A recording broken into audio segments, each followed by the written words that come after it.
Hey there, Grumpy Old Fart here. I had a request for some more Star Wars content on my channel, so here we go. I'm doing a Star Wars the role-playing game story on a game I ran years ago called Treasure Hunt.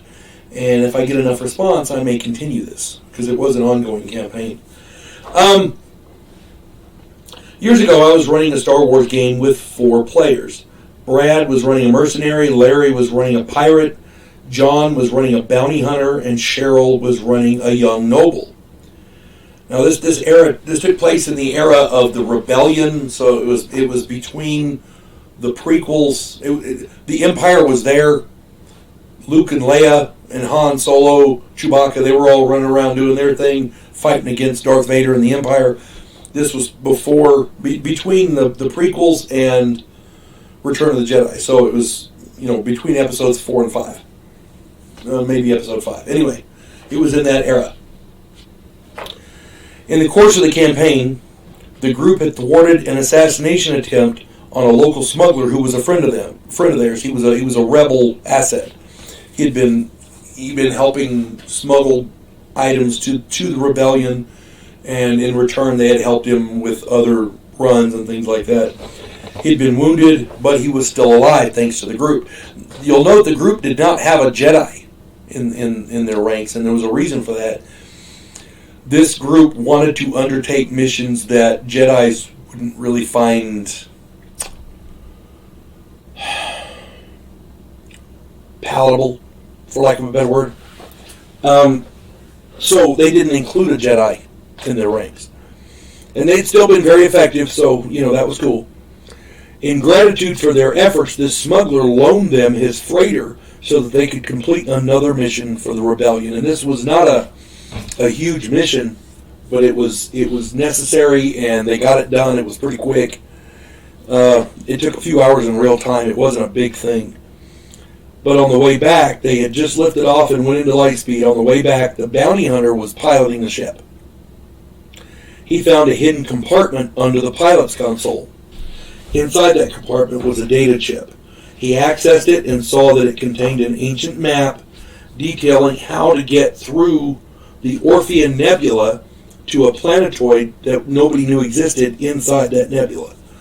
The nebula was supposed to be empty, and nobody had found a way. The nebula was full of gravitational waves and different anomalies and radiation surges and things like that. So it was a navigational nightmare. Usually people went around it, and whenever you're plotting a course, they would go around it. But this planetoid was inside the nebula. There was a data file on the chip, a text file, as well, with a list of items that was supposedly on the planetoid. This included 20 Y-wing bombers, 40 A-wing fighters, 100 Headhunter-class starfighters, older ones. They predate the X-wings. 30 assorted freighters, and enough fuel and spare parts to outfit all of them for about 6 months. Now, that perked their interest, because the rebellion could really use that stuff, But what really got their interest on that data file was a bank receipt for 850,000 credits. The group figured that if they could find the planetoid, they could split the credits and hand the ships over to the rebellion. They could get rich, they could be heroes for the rebellion, and everybody would be happy. Now, the group, their eyes lit up when they saw that money. So when they saw that data file, so they were happy. They immediately set out to go to this planetoid. Now, getting to the planetoid was a long and dangerous trek with plenty of course corrections, piloting hazards, all kinds of stuff. Ultimately, they did find the planetoid. On the planetoid surface, there was an ancient starport, and all these ships were littered around it. The starport had a main docking, landing bay, a big landing field, and there was a tower with a, where the harbor master, the port master, had his office up there.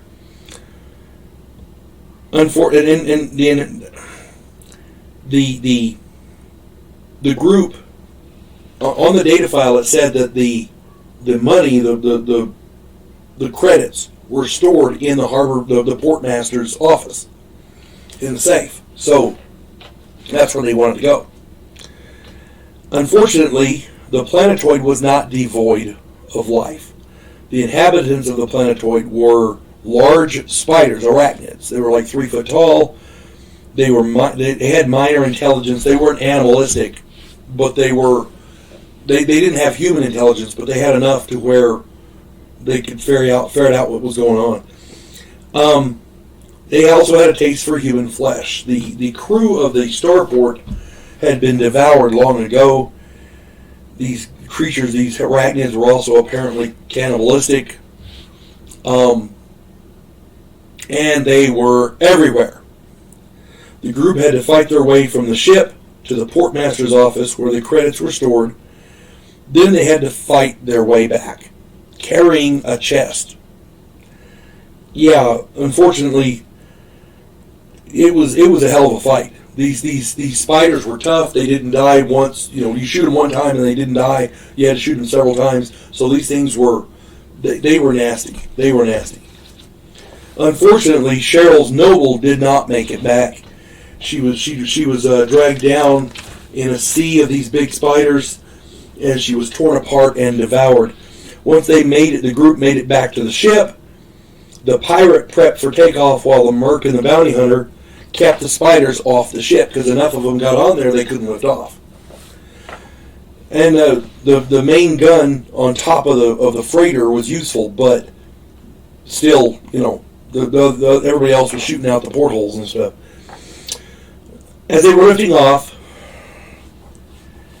a Nebulon B frigate came out of hyperspace above the planetoid. The criminals that were piloting that frigate had been tracking the smuggler for over a year, trying to find the planetoid. They knew that it existed, but they knew that the smuggler was the only one who had the data to get there. So they were following him. They were tracking him. They'd managed to follow the group to the planetoid and now wanted to eliminate the group so they could take it all.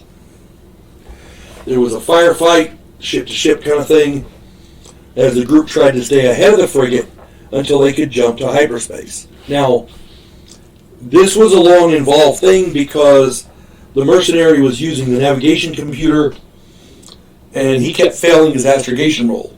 Finally, he got it right just as the frigate closed to tractor beam range.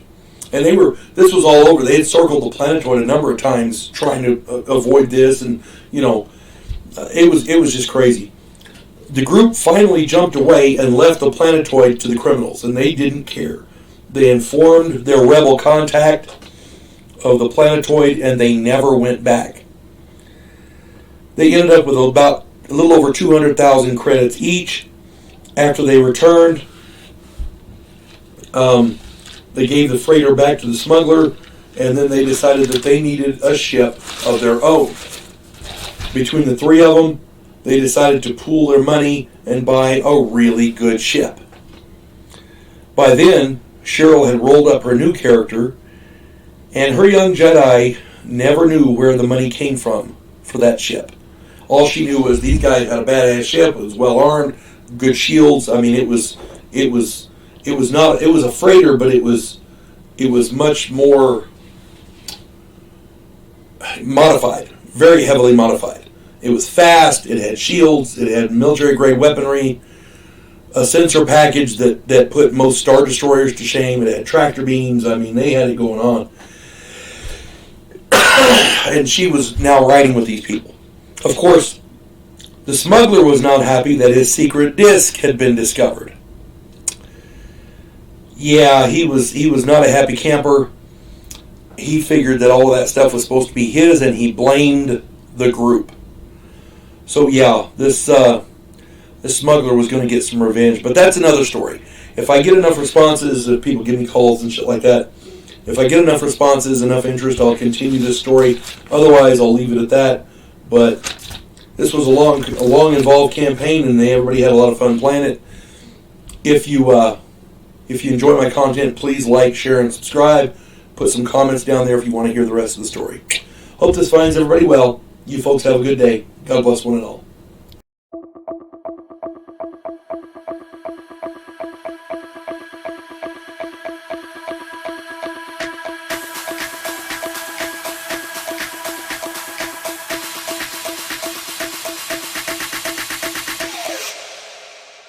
you